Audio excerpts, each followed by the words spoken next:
Hello and welcome to the Horror Grill in association with the Hindi Horror Chapter.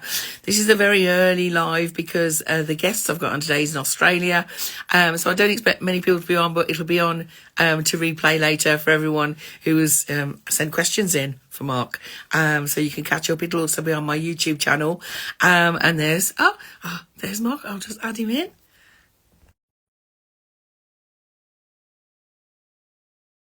You. Hope everybody's okay. Happy Friday. Thank Crunchy it's Friday. I'm not at work at the moment, so it's not a big deal for me. But for the rest of you, hope you have a fast day and it goes really well. Hi, Mark. Sharon! Hello! Hello, my angel. How are you? I am top notch. I'm top notch. I'm just going to turn this down because I love the sound of your voice, but my ears are bleeding. I'm just sorry about one I'm sec. sorry. There you go. I'm No, from the it's not. I had Midlands, it love. turned up. I had it I'm turned from the up. Midlands, love. We don't speak quiet. How the devil are you? I'm all right. Yeah. How's Australia? Night time for you now? Is it? Yeah. Yeah, it is. It is. It's coming in cold. It's 8 degrees. My hands are blue. So I've Oh, just had a blonde. really big bowl of chili to warm myself up. Oh, So yeah, with because it's extra homemade chilies and whatnot. yeah. And I made it so hot it gave me hiccups. So literally 30 seconds ago, I was squawking and all sorts, but I've just got rid of it, thankfully. It's winter over there at the moment, isn't it? It's blinking. Yeah. It's really dull here today. I'm in Devon. It's really dull here today, but it's so humid. Yeah. Um, but nightmare. So I'm going to introduce you. Is that all right? Yes. So, for everybody who doesn't know, and how do you not know, this is Mark Towse. He's a fantastic indie horror writer. He's written 14 novellas, a short story collection.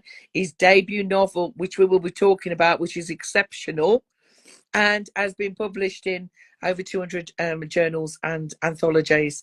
The first book I ever read by Mark was There's Something About Auntie Beth. Something wrong with her. Something wrong, Something wrong with her. sorry. So I've even That's got all it in right. front of me, look. I've even got it in front of me, mate, and I couldn't even get it right. There's something about her, but there's definitely something wrong with her. Yeah. Which is a collection of short stories. It's got a novella in there called Mommy Dearest, which is fabulously twisted and dark. You know what my two favourite stories are in that collection? I love all of them, but my two favourite. Can I Go guess? on. I was going to say Just to Fly, Holiday Romance. Oh, You the might surprise me. Metamorphosis one. Yeah. Oh, yes. My Yeah. favourite, actually, that's a good one. My favourite is Make Me Shine Oh, yeah. with the journalist who's going after Yes. the of forgotten crimes, and Yes. Fruits of Labour, Oh, yeah. which still gives me nightmares. I tell you what, that's probably, yeah, one of my top. It's in my top three favorites that I've ever written. That story, actually, it is It is freaky. it is I don't know freaky. what was going on in my mind when I wrote it, but I think it was just that killer line at Yeah, the end that I think I maybe worked backwards from that killer line, you know. So yeah, it's like a fever dream. It's like it you're is. reading it and you're like, what? Yeah. Absolutely brilliant. Love that. And then, of course, I read Nana and Gone to the Dogs, which I still love. That's kind of if Lovecraft gave birth to Shaun of the Dead. I mean, especially the part, the part in the pub, absolutely brilliant. I really loved Arcranium, which I loved the audio of that, which is exceptional. Oh, it is. Um, Yeah. the narrators on that are just wonderful. They just lift the story completely, and the story's great. Yeah. And Mischief Night, I love that one too. Both of those were co-written, right? Iconium with Damon Manx, yeah, that is a great production. I totally agree. Lee Brilliant. James produced it, and he narrated it along with Sarah Ruth James from No Sleep Podcast, which and she just knocks it out the park. I mean, her screams just make my skin Yeah. prickle. She's just a natural. She was born to do this. And then we had Mischief Night, which I wrote with Eric Hansen, which was super fun. I've always wanted to write something with Eric because he's got a screenwriting background. There's no fluff with No. Eric. It's just like straight in for the kill. And it's like I love how our sort of styles kind of merge, and it just seems to work on that one. It's like Home Invasion gone insane. Yeah, That is, it's brilliant. it is. It Um, is. Yeah. so tell us about yourself a little bit, Mark. Where do you obviously you're in Australia, but you're a Brit, right? That's right. Where are you from? And Well, what did you do I'm before? from, yeah, all right. So I'm from Hull. Hull. Hull. That's what they call it down Yeah. there. So yeah, Hull. And yeah, so we moved up here 16 years ago. Wow. Um, yeah, it's flown by. It's just gone by in a flash, to be honest with you. Melbourne is, in terms of climate, it's not too dissimilar. It's very changeable. It's a bit of a roller coaster ride from day to day. Although a little bit more stable in Britain, where guaranteed as soon as you get the barbecue out, it starts pissing it down. But it's basically like England, but probably about 15 to 20 degrees warmer. That's a general rule I would use. Yeah. So look, I'm a very simple man. Um, I like hiking, right? I like cheesy stuff like the stars and a good sunset. I like a good whiskey, No. a good wine. I love my family, and I love to write. That's my passion. That's my therapy. That's everything for me. So that's why I'm probably so prolific. That's how I get rid of all the bile, all the rubbish onto the page. It's Yeah, like I was saying to Rob the other day when I was talking to him, is that all the indie, especially the indie horror authors, which is my passion, I've met, have without exception been the most loveliest people writing the sickest, weirdest shit. I mean, it's really incredible, really. And they all just lovely, lovely people. You actually came to writing quite late, didn't you? I mean, not late, late. I mean, yeah. you're not Oh, you're right. ancient, but you were, comparatively. Thanks, Sharon. Thanks, Sharon. That's the nicest thing you said. So, no, look, I mean, I started when I was 45, so arguably that's quite late. I hadn't done anything creative in the previous 3 decades. So, ever since leaving high school, I think it's not high school, secondary school, we call it in England now. I know what Ever you since mean. leaving, you know what I mean. I've literally done nothing creative. And it got to a stage where I was working, I was getting home, and I was like, I thought, and I love my family and everything else, but there's got to be more to this. There's Yeah. like, I knew there was something in me, like this creative beast just trying to get out. That sounds cheesy, but and I was drinking a bottle of wine every night. I knew it was not going in a good direction. So I had to, yeah. So and Steph, my wife, credit to her, she was the one that pushed me in this direction, because she said, you're boring me to death, Towsy. Just go and write something. Just get it out of your system. Yeah. So I did. I locked myself in a room for a few days. I wrote lots of garbage about people chewing each other's ears off and all sorts, all that really gratuitous Literally. stuff. All the, Literally. literally, yeah. And it was just once I got rid of the bile, and I wrote quite a few short stories before I really found my voice. But after that, it was just better than free therapy, because all of a sudden I was getting paid for writing stories. This is like, embrace it. It's just amazing. Just I'm so fortunate to have found it. That's how I feel about it. And how do you find the indie publish? I mean, you actually publish through an indie publisher, don't you? Some of Yeah, your stuff. yeah. How do you find that process? Because it is difficult, isn't it? Because everything's on you. So not only the writing, but also all the formatting, the editing, the proofreading, and then the promotion, which is a lot of authors don't really like. But it's just because they're not naturally that way inclined, to push Oh yeah, themselves. yeah. How do you find that process yourself? Well, I don't self-publish. I don't do the formatting, etc. That's Yeah, one thing I really want to learn, because I think I'm probably, to some extent, cutting myself short. So I'm not quite lazy as well by nature, Sharon. So I'd rather somebody else do that for me.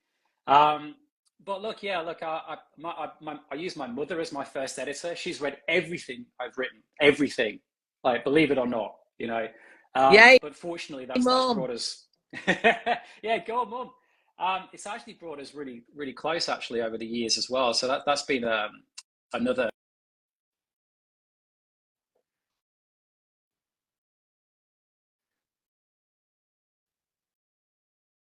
I can't hear you. You know. It's past 6 o'clock in the evening, Sharon. Who's calling me at this time? That's disgusting. Um, But yeah, so the editing, yeah, the cover design, I don't worry about that. I'm fortunate enough to work with guys like Don Noble, who always, comes up top trumps. Tom Brown on my latest Chasing the Dragon. Had some fantastic. So the only thing I really need to worry about, and I say the only thing, is the biggest thing: promotion, marketing. It's all right, you slaving away 24/7 writing these stories. Yeah, getting them out. How the hell do you get them into people's hands? And that, I think that's just the constant battle that indie authors have. It's yeah, I don't know. There's no secret recipe. I mean, I'm probably a victim of over promoting, um, but on the other side of the coin, I play to my strengths. I'm not really one of those people that is really good at schmoozing and scratching backs and stuff. So I rely on myself, and that might be again shooting myself in the foot. It might not be the most effective way of getting my stuff out there. So I'm trying to open myself up to new possibilities and whatnot. It's difficult to find that balance, isn't it, between promoting yourself and then not getting people sick of you? Is that, Exactly. I've spoken to a lot of authors who, it's a very fine line, that, isn't it? But at the end of Yeah, the it day, is. this is how you make your living. You have to get your what have you got? Red wine? Got red wine. Yeah, but like normally when I do these, it's normally at 6 o'clock in the morning. I can hardly talk. But I'm thank you so much. I feel like a millionaire. It's 7 o'clock in the evening. I'm at home. I'm talking to you, which is, I've been dying to talk with you for so Yeah. long. All the other podcasts, like just, it's insignificant. God bless you. Um, so I feel very fortunate to be sat here talking to you right now, drinking a nice glass of red wine at a civilized hour. I've got a strawberry cooler because it is only 10 o'clock in the morning here. So, but I have bought. Oh, you got the Jaffas. You got the Jaffas. You've Are gone they a premium. cake? Are they a biscuit? Who knows? I think Who knows? I just know I love them. I went to the shops today. I made a special trip because I knew this was coming up to try and get some custard Oh, I love a creams. And we've custard got we've cream. got a little English aisle in our supermarket, and I've seen them there before. Turned up today, and all they had was chocolate bloody bourbons. That's like It's a the Mooney disappointment. Prize of biscuits. It is.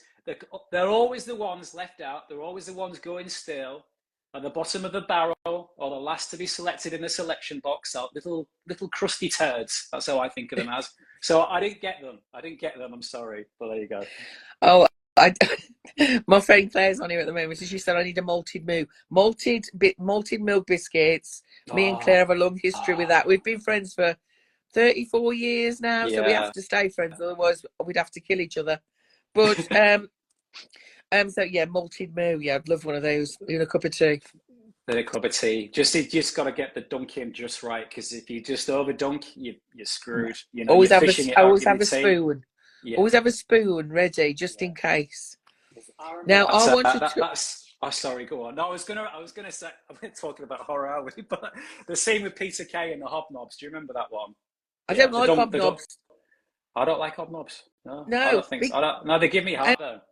also you have they're not a donkey biscuit, They're not. because the fun of a dunking a biscuit is you're never quite sure when it's going to go. It's a risk. It's So like Russian roulette. it It is. It's a is. game. It's Yeah. it's the thrill of that I like.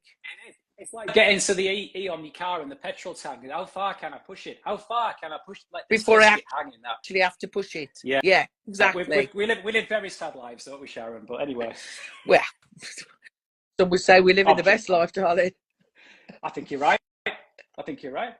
Now let me talk about Chasing the Dragon, Yes. because and I can't find my copy for the love nor money, and which I'm really annoyed about. Here we go. But thank you One I so much, prepared because earlier. my house is more books than brick, and it's very difficult to find stuff. I can see that. Yeah.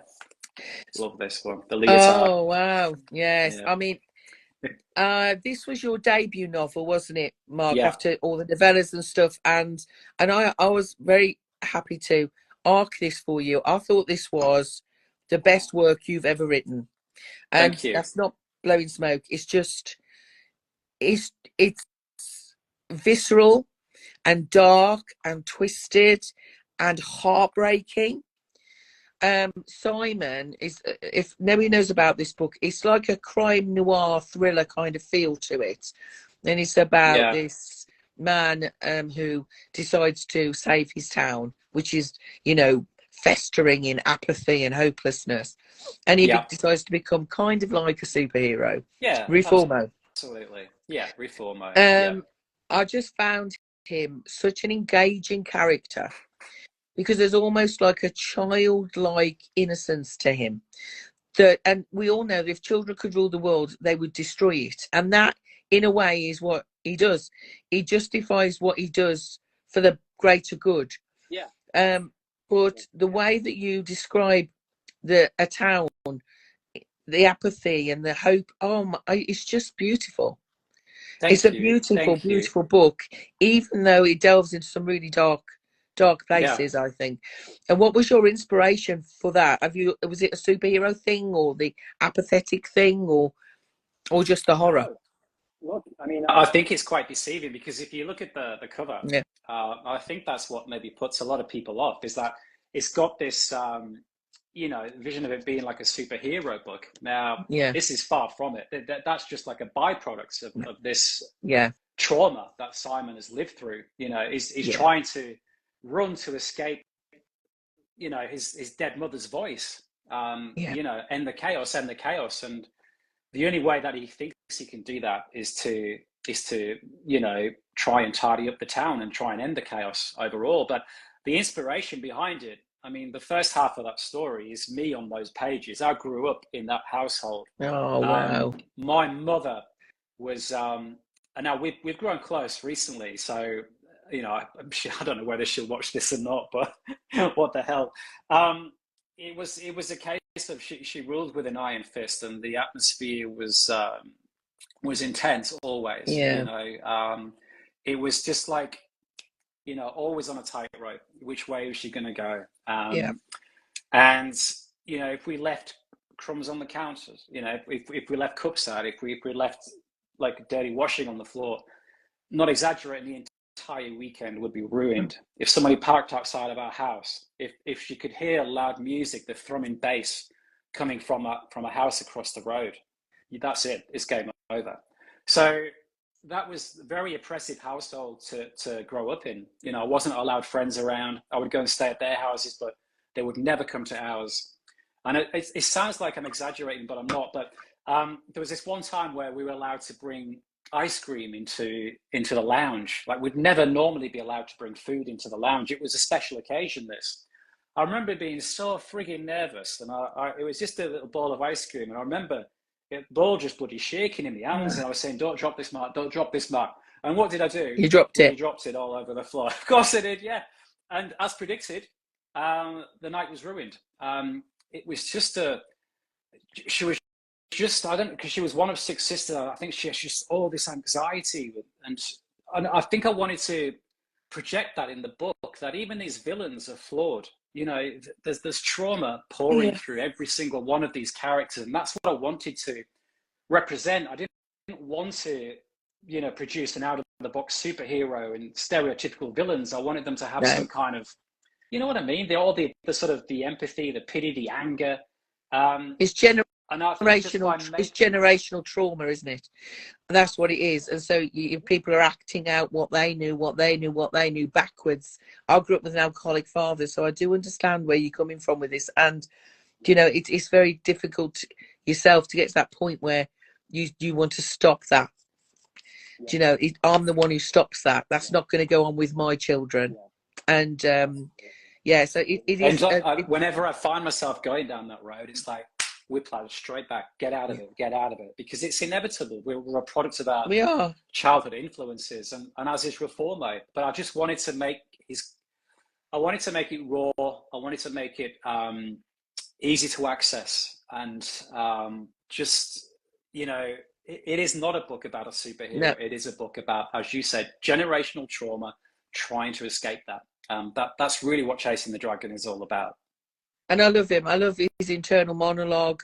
It's kind of, it kind of, I feel to myself, if I ever met him, I just want to give him a hug. Yeah. Do you know what I mean? I just want Absolutely. to. Do you know what I mean? It's great, but aside from all of that, you've got this really horrific crimes and actions happening around him. Yeah. That, I mean, it's truly a horror of humanity. This book, isn't it? Yeah. Is showing the true horror that humans can fall to, and Absolutely. Absolutely. and one Yeah. man who through his own trauma wants to try and make that better. Yeah. And Yeah. Absolutely. Yeah. But in a absolutely, way as well, the sort of levels of chaos. yeah, There was no scale. He treated everything the it's, same, like whether or it's not it was someone not picking up after their dog. You know what I mean? And like, there's so many like scenes there. But to someone double parking, to someone dealing drugs, or like, you know what I mean? It's like he treated everyone the same with contempt for not respecting the guidelines, the rules, and like giving into this chaos. And like that was his yeah, mission, just to end the chaos. And I'm glad that I think everyone that reads it, judging by the reviews, has fallen in love with Reformer. And I've had so many people ask me for a sequel, yeah, and I'd love to do that. But it's like you said before, it's like, you know, trying to cross that superhero boundary, whereas a lot of people will look at the cover and say, "I don't want to read that book," and this is not what it's about. So it's that's the marketing battle I've got with this one. and I know, and I love the cover. I mean, you know, the when I got the arc, it was the hand drawn version. I think I've still got it on my Yes. Kindle, and do you know, and it was, but yeah, there's kind of that dichotomy, I suppose, isn't it? So people think it's some, but it's not. the The superhero part is superfluous in a way to what the actual story is about. And but it's absolutely exceptional, and everybody should read it. It is a They tour de should. force as far as I'm concerned. I think it's the best thing you've ever written, Mark. Thank you. Honestly. I appreciate that. It was a big risk because, as I said, it's me on those pages, so I wasn't too sure how people would receive that. But everyone has read it, and it's my highest rated book so far. It's not my highest selling, but it's my highest rated book. So hopefully, it might be one of those slow burn, Sharon. You know, Yeah, that's what I'm yeah. hoping. And Yeah, I think it's because people go probably with a preconceived idea, and it's different, yeah, but it's compelling. yeah, As you read, you yes, want to yeah, know what happens. It's like, what happens next? What's going to happen? You want to know what yeah, happens next. You want to know what happens to him yeah. more than Absolutely. anything. Yeah. To know how does it end? I'm not going to say because I Oh, don't want to spoil it. it's brutal. Yeah, it's brutal. You know, there are, you know, yeah, there are some really good um, relationships he builds up, you know, Oh, throughout this book. oh, But it's yeah, just, it's oh, it just it touched my heart. Really, I found it horrifyingly heartbreaking. yeah, yeah. But it's Really hard. real. It's You know, very real. that's It's what I mean. very raw. I've just taken all the Hollywood gloss out of that sort of superhero content and just given it in a rough town in England, gritty, real, raw. You know, life isn't perfect. So You're very good at writing that. I think they like Gone with the Dogs. I really enjoyed. I really enjoyed that. I that mean, was I fun. read it like in an afternoon. It was just, I just loved it. It was just like the dialogue, the characterization. It was just like I could see that little northern town. You know what I mean? In my head, I can, yeah, absolutely. You can smell the stale you beer and all can. that jazz, but Yeah, yeah. I can smell the cigarettes and the beer. yeah. Do you know, in the pub? It's absolutely brilliant. Um, One thing that I get is like when people read my novellas, they said, you need to turn this into a novel. I get this every single bloody time, but it's like, I wish I had the time to write umpteen novels a year, you know, but I might go back to a couple and flesh them out a little bit at some point, you know, but I mean, yeah, sometimes. maybe. I mean, I love all of it. I love a short story. I love a novella. I love a novel. And sometimes I think the story's more hard hitting when it's a shorter. It's a short, Yeah. sharp punch. Do you know what I mean? You leave the reader wanting more. I think that's yeah, definitely. I think that there's something wrong with Anti-Beth. I've had a few people saying, and I'll take it as a compliment, where they've got all this build up and then the ending is so quick and they're just left like, oh shit, you know. But that's what I want. You know, I That's a don't want to perfect, I isn't don't want to it? spoon feed people. Exactly, yeah. And it's up to them to like assimilate what happens from thereafter. I like to give them a bit of credit and say, right, you take it from here, and What you do you know, think? even if I can inspire that, yeah, that's great. Yeah, I really love that short. As that was the first thing I ever read by you, and I really there wasn't a story I didn't enjoy. Oh, So, and thank that's you. quite rare because usually in a collection there's usually one or two that just don't quite hit. Yeah. You know, if you expect that, but it was really good Well, fun. I've But the written same thing, 185 of those stories, so I just had to pick 20. So it was that was quite hard. easy, but I just wanted to make sure that, well, it was easy. Like I had a big selection, but then choosing which ones was hard. Yeah. Like, but I wanted to try and make everyone a little bit different. I didn't want to like have the same trope going over and over again because I'd get annihilated for that. And So they're also it was, different. yeah, They're I also think so. different, and you so you get like it's like little pictures of your brain. That's what it is. It's like an MRI of your brain. I don't know what that says. I don't know what that says, but yeah. Yeah. You see how red in the face I am from my chili? I made it too hot. My blood is bubbling under my skin. At least you're Honestly, warm. I mean, you know, it's I'm like warm now. internal eating, isn't it? I'm sweating now. Yeah. So, what inspires your storytelling? What other authors inspire you, or what events inspire you? How do you find your inspiration, or is it just the way your brain works? Um. Yeah, that's a really good question. It's but because I'm a pantser, as in basically, I don't know where the story's going to go. I'll start with a notion. It could be like a smell. It could be wood fire, like smoke or something. It could be like a painting, or I could drive past a field and say hay bales in there, or mist on the water. It sounds really cheesy, but um, I could write a story about a cup. It's just I don't know what it is. It's just once you're in that zone, and it is a process getting into that zone. Whereas Yeah, I've got my set tradition of what I need to do. My coffee, I need to sit in the same position every day. I need to do all my little stupid idiosyncrasies and stuff like that, and fiddle about with stuff.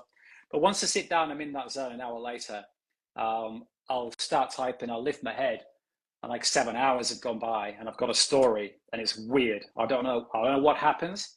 It just, I'm not alone in this, but you just lose track of time. You get involved in the story, and it's just as much a journey for you because you have no bloody idea where it's going, and that's fun for me.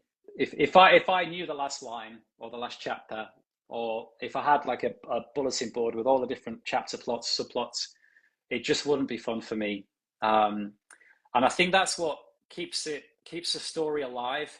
There's no danger yeah, of it growing stagnant because it's not linear. I could be walking this way, go that way for a little bit, and instead of just running across the field, I'll go around and sniff the zigzag. flowers and have a bit of a play. Yeah, exactly. Yeah. So in doing that, I don't think readers really have any bloody clue where they're going to end up, and I love that aspect of it. Whenever I see a review that says this was original, unique, that puts a big old smile on my face.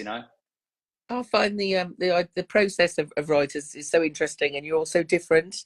And I actually had a question from one of my followers asking what your routine is like, which is what you just answered, really. You know how you kind of how you sit down to actually write, and everyone is different, aren't they? But I find the whole process of Yeah, how you write really fascinating. How it is. people Yeah, actually to do the actual writing. yeah, Just some people plot it all out. They have whiteboards and folders and all sorts, and some people like you, they just start and see where it goes. yeah. Exactly. I know. I've tried plotting, but it just doesn't work. It's too rigid, and the more boxes I've got to tick, I don't know. Just the less fun it is for me. And I'm like a Labrador. Like I open the door, go for a run. You know what I mean? Sniff everything, whatever. I'll have like, seriously, I am. That's how I look at it. But in terms of the process, yeah, I've got to have like 6 coffees. It's got to be six. It's got to be even number of coffees. I'm a bit weird like that. And I can't just sit down knowing I've got an hour. I have to have a proper chunk of time, and the minimum chunk of time I'll even consider sitting down to write anything is 4 hours. Yeah, Um, it has to be a good chunk because I know that's going to take me an hour to go through that process, and then to fully immerse myself, I just need to just totally lose myself in that world. Everything else just falls apart. Everything else is a blur, and I'm just in that world. I'm in magic world. I'm living it. I'm sniffing it. I'm feeling it, the breeze, everything. It's just got to be perfect. Have you got an allocated writing space, Mark, or do you just write everywhere, anywhere? Well, I Do you have used a to love sit writing in the down? kitchen. Yeah, Mm. I used to love writing in the kitchen, but I got chucked out of there because it's like people felt they had to be quiet around me. And like, I think sometimes I got a bit grumpy if they started singing or whistling and stuff. So now I'm in my bedroom. I've got a little desk here. I'm fortunate that we outrun an elevated block, so I get to look at rolling hills across Oh, the way. lovely. So yeah, it's a nice spot, and it's like it took a while to transition from the kitchen to here because I'm a bit weird and habitual. I'm stuck in my ways, but once I did, Aren't we all? yeah, I love it. So, have you always enjoyed horror as a genre? Do you read it yourself? Do you like horror movies? Do you, I mean, how is it, or are you more kind of, do you read a bit of everything? Well, when I was growing up, I used to read just solely Stephen King, Yeah, James Herbert, Dean Koontz, Clive Barker, all the usual. yeah, me You too. know, yeah, and then I watched a lot of horror movies as a kid, like, everything from, well, I grew up watching like things like Hammer House of Horrors, Tales of the I Unexpected. love Hammer House. Oh my God, I used Hammer to love House that is when I was a great. kid. I still remember there's one episode where the drain pipe just comes down and just starts leaking blood like all over the walls. And it's like little things like that stick in my head. Twilight Zone, Creep Show, all that kind of jazz. So they're probably my major influences, really, if anything. But I tend to read very, I've just got into psychological thrillers. I like humorous books. I read The Ballad of Lee Cotton recently, which was a fun book. I love Cormac McCarthy, everything from All the Pretty Horses to The Road and what have I you. like Cormac too. I love Cormac. Yeah. So anything like that. But yeah, I don't know. It's not so much horror, and horror movies these days. It's like pot noodles. You can have too many, and then you're just like, ugh. You know what I mean? It's like every one is the same, and it's like I'm yet to find one recently that has really surprised me, that has really dragged me like back into that genre. I'm just, you could almost tell like from the opening scene what's going to happen. I'm so fed up with that, and I'm saying, look, there's loads of indie authors with some really bloody good stuff. Get us on Yeah, screen. Get us on there. really. Get rid of all the crap. Get rid of, for example, get rid of all the bloody Avengers. Get Reformo on screen. With his little dog poo bags. People will relate to that guy more than they will to bloody Wolverine and what have you. I guarantee it. So. Dog poo. Oh You God, see it now. You I get all the little can. merchandise, can't you? With him just holding a little swinging dog poo or something like that. Yeah. Well, I mean, there's a lot of dog owners who wouldn't want a Reformo dog poo bag container. I mean, there's Exactly. merchandise already. Imagine it. Imagine it. Honestly, if someone's listening to this, tune in. Yeah, because it's going to be gone in a flash. You've missed your chance. I mean, I'm the same with horror movies. I find them so formulaic now. I think that the last Yeah. thing that in fact the last thing that made me actually jump in a horror movie was the bit, and it wasn't even a horror movie. It was Jurassic Park, the original, when the Velociraptor comes out behind her Yeah, when okay. she's Well, that switching would all make the you jump. switches. The Let's be real. last That would time I make you jumped at jump. a film, yeah, Yeah. Okay. There you go. There you go. the last Wow. horror film that actually frightened me was Nightmare on Elm Street. Yeah. Because I was like, somebody could get into. I mean, I was 13 when that came out, so that's probably why. Yeah. But it's a long time ago now. Yeah. I thought somebody could get in me my dreams. That freaked me out completely. That's But now I crazy, watch isn't it? them and I'm like, Crazy. no, it's weird, isn't it? I don't even remember What my do you? dreams these days. I'd love to remember my dreams, but I don't have a clue, man. Honestly, I can't remember the last time I had a dream. I'd love to, because what all that great writing material I'm missing out on. It would save me a job, wouldn't it? But yeah. I'll write my dreams down. I have a book by my bed every time I wake. I don't write. I'll write too, but I'll write poetry. So There you go. Okay. All right. There you not that go. I'm ever brave enough to publish it, but I enjoy Have it. you never published it? Never. No, no. Okay. What do you find? What's the best part to you of being a writer? What made you start writing? Was it just that you had to? That it was in you and you had to get it out? I had to do something. Now, because I started running a lot. That was my. I sort of hyper focus on things. Yeah, yeah, So yeah. running, fitness was a big one for me. I was running marathons. I was really fit, and then I did something to my leg, meniscus, and that sort of like you know kind of ruined that for me. So I couldn't do that anymore, and I was like, okay, what next? Um, so I tried surfing. I moved to Australia. Got to try surfing. Tried playing golf. Yeah. Hated it with a passion. Hate golf. So I'm going to write a story about how much I hate golf one day. Just a And long then walk with a stick, let's be honest. ridiculous, ridiculous. Yeah, but it's a big game. Some people love it. It's big across here. But yeah, like I said, and then I started to the clouds started to form, and yeah, I was like, I need to do something. I need to shake this, and then I started writing, and it was like the most cathartic, um, therapeutic experience, and I was just addicted, and I only started writing for myself, and then I wrote a few stories. Like I said, most of them were bloody awful, like really cringeworthy, Sean. I wouldn't let anyone see me worse than it. Um, and then I wrote one called Hugh's Friend, and I thought, this ain't bad. This is pretty good. All Like, right. looking back at it now, it's like it's a bit shaky technically and all that kind of jazz. But the story was there. It had, good ingredients and a sucker punch of an ending. I think if you got that, you can get away with a lot. So I sent that to Books and Pieces magazine, and they paid me $75 for it, and I thought, okay, now this is all right, isn't it? This is great. So $75.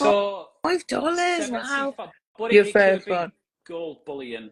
It could have been a million because it was like someone is willing to pay me for something I am totally invested in enjoying, and Yes. that was a big thing for me. I'd still be doing it, whether or not I was getting paid. Would I? Oh, I don't know how to think about that. But it was great. But I was addicted from that point. You know what I mean? And I love sending things off and saying, oh, is it going to get accepted? Are they going to like it? Are they going to love it? It's that kind of excitement as well that I sort of thrive on. So I wrote 100 short stories before even attempting a novella. Then I wrote 14 novellas before attempting my first novel. And at that point, it didn't seem like such a mountain to climb. I thought I was fully equipped. The tool set was sharp. And since then, I've written two other novels as well. One of them is going to be published in Feb 2025, The Sound of Suffering from Wicked House. And I've just finished another one based on the English Riviera, of my time spent in Torquay, Devon, and Cornwall. It's called Devil's Bluff, and it's an extension of a story I wrote called Hope Wharf. It's about a town where tourists can come and go as they please, but residents can never leave, and it's a cool story. So I'm excited to get that up, but that's probably a 2026 jobby. So Well, that sounds very exciting. So, look, of course, I've been in Devon for, I don't know, 24 years. yeah, I've lived in Torquay. I lived all over South Devon before I met my husband, my late husband, and we moved to Mid Devon. But I lived yeah. in South Devon for years. We met in Dartmouth. Oh, there you go. Yeah, so we were always over that way. So, what's been the most surprising thing you've learned since you've been a writer about yourself? About myself. I think that probably the most surprising thing is how much like emotions I had bottled up previously prior to releasing them on the page. Yeah, yeah, yeah.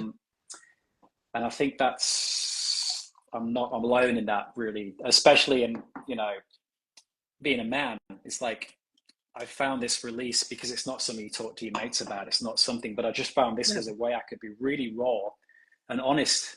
Um, and that was a great outlet for me, and as soon as I started releasing that, it was like a weight off my shoulders. And I try to encourage my dad to write. I try to encourage so many people to do it based on that, just on that alone. Even journaling Because is so good for your soul. it is a form of journal. That's what it is. It's a form of journaling. I mean, it is our Yeah, personality yeah. bleeding onto those pages. Whatever we write, it's on those pages. It is. It's our trauma, Yes.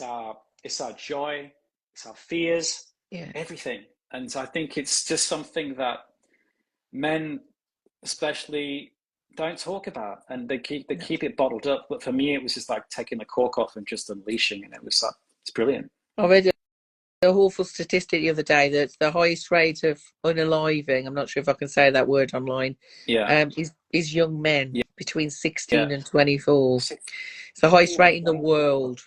Wow. Just, and you think to yourself, and I think that's just heartbreaking, being It 16 is. year old and thinking that there's no hope and that's the Yeah, only way out. And I think it's very difficult for men to be able to express that yeah, easily. Do you know, my husband had PTSD yeah, and yeah, from being in the military, and it took him a long time to get help.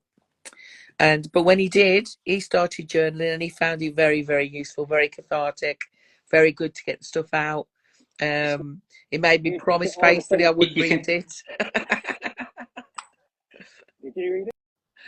Oh, And yeah. I never have. Never It have. was buried with it. It It was was cremated with him.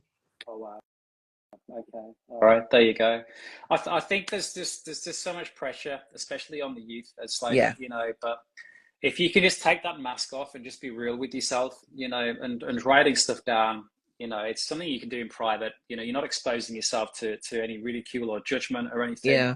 You can just write whatever you like. And, I'm fortunate enough to have a really good friend, Pete Weymouth. We talk about this kind of stuff. We talk about it a lot It's because, as well as useful. 16 to 24, you've got that age of 40 to 50. That's sort of what they stereotypically call the midlife crisis, but it's so much more than that. And the dark clouds can come. But I think, bleeding onto the pages is just a really good release for that. And as I said, it's just a brilliant form of therapy that I try and encourage other people to do, whether it be poetry, whether it be just journaling, whether it be just like, yeah, go and try and write about a section of your life that's happened in the past. You'd be amazed. It's just the nostalgic punch that it delivers, just the overwhelming Yeah, emotion that it can bring with it, and it can awaken yeah. something else. It can awaken things in you that have been dormant for so long. So I just try and encourage everyone just to go and bloody write something down, because unfortunately, however much we say, yeah, we'll be ourselves with our mates, the mask is always on. As soon as you leave the house, the mask is on. It But is. with writing, you can just take it off. You can strip down all the layers, and you can just be raw and just be yourself. And I love that. And people don't know it's you. See, the thing is, it's kind of safe as well because you can do it and to others admit it that this is part of my life or Yeah. not, but it's still out of your head. Do you know what I mean? Absolutely right. Absolutely right. Yeah. Well, I've sort of claimed ownership of Reformer, and I don't mind admitting that. I'm past the point. I'm at that stage in life where I just don't care what people think, and it's quite releasing. It's quite freeing as well. So I do yeah. that too. And I mean, do you know, I'm of a similar. I'm in my mid-50s. Do you know, we grew up at a time where you just didn't You talk don't about look stuff. older than 21, Sharon. It must be I all that debonair thank look. you. I know it's the blood of the innocent that I drink regularly, and that helps. I wish I could find some. Well, it just takes some time. I'll be honest Yeah, about that. I was gonna say, yeah, there you go. That's So you got no, look, I love it. Yeah, yeah, so you've got some exciting things coming up, yeah. and oh, that's brilliant. I'm so looking forward to reading them. I can't wait. Well, look, if it was up to me, I'd be putting out a new release every single month. But it's, Yeah, I've started working a lot more for the day, so because finances, you have to do this kind of thing. So it's kind of like reduced my windows for writing. But yeah, it's that's been a bit frustrating because I miss it. I miss being in those worlds. But at the end of the day, it's like you've got to put priorities first. And like being an indie author, it's yeah, you know what I mean. You're not raking it in, so you've got to be responsible at the same time. But I miss those trips to Magic World. yeah. So we are, as I said, this is in association with the Indie Horror chapter. Mark's actually going to be sending some signed book plates and I've got all bits. those. There you go. Yeah. To me, Bookmarks and all sorts. I've got some yeah. So cuttings of my toenails as well. Yeah. Or don't send those. I'm a witch, you know. I could do dreadful things to you. Um, um, so if you come in at the Indie Horror chapter, which is in Birmingham on the 24th of August, which is going to be 20 wonderful indie authors, come along. And if you come and find me, I'll be wandering around, vlogging. You can't miss me, even though my pink hair's gone, because I'm quite chubby and I'll be on a walker because I'm disabled, you know. Come and see me and bring your book for Mark and we'll shove a book plate and stuff in there for them. Yeah? Yeah, I'll send loads. So even if someone doesn't have a book, they can have one if they want. But if they take a bookmark, they've got to go and buy the book. That's the only prerequisite. So, I think that's yeah. I think that's fair. And I'll ask for We will receipts. send them into the naughty corner. We will put them in the naughty corner and ridicule them and roast them. And it's Yeah. the same for Rob. I did mention it on Tuesday, but for Rob's also sent a load of swag for me too. So just come and find Excellent. me, and we will sort that out. But I'm out of questions, Mark. Unless I mean, I could talk to you all day, my darling. It's lovely to see you.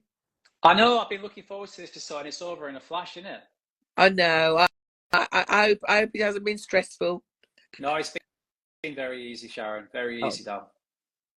That's good. But for now, my darlings, go and look up Mark Towse on Amazon. He'll list every single book he's got out. Try one of the novellas. They're brilliant, especially There's Something Wrong with Auntie Beth. I would recommend that as a starting for your stuff. I really would, because it gives a little bit of everything. Yeah. And then please read Chasing the Dragon, because it's a life-changing book. It will I knock believe. your socks off and rip your heart out. Yeah, it's cheesy, Both. man, but it It will do horrify both. Yeah. you. It will horrify you. It will make you cry.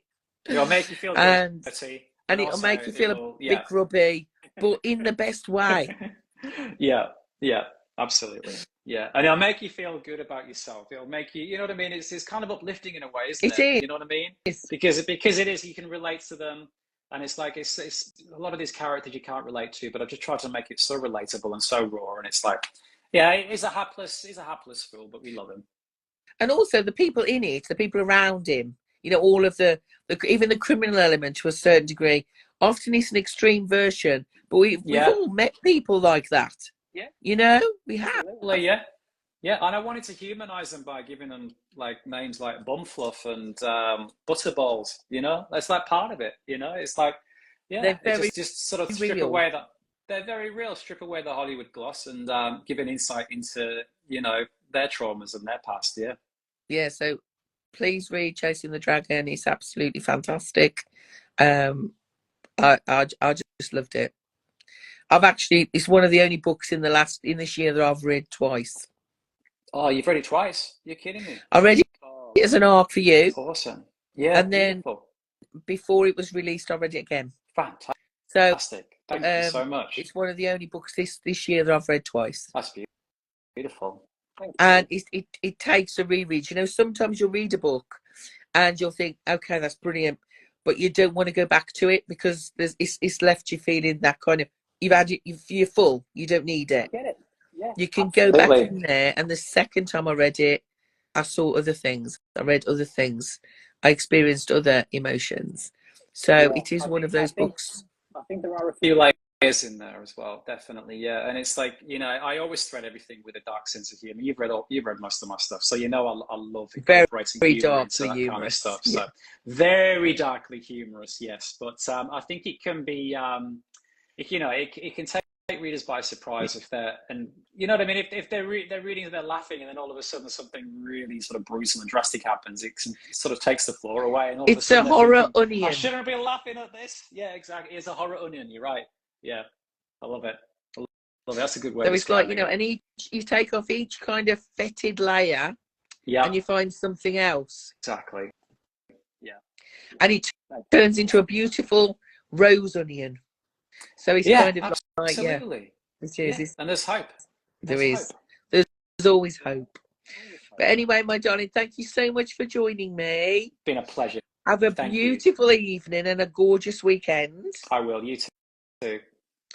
And I'll speak to you soon. Thank you, Sharon, you're a superstar. Really appreciate that. Take care, care of my yourself. lovely.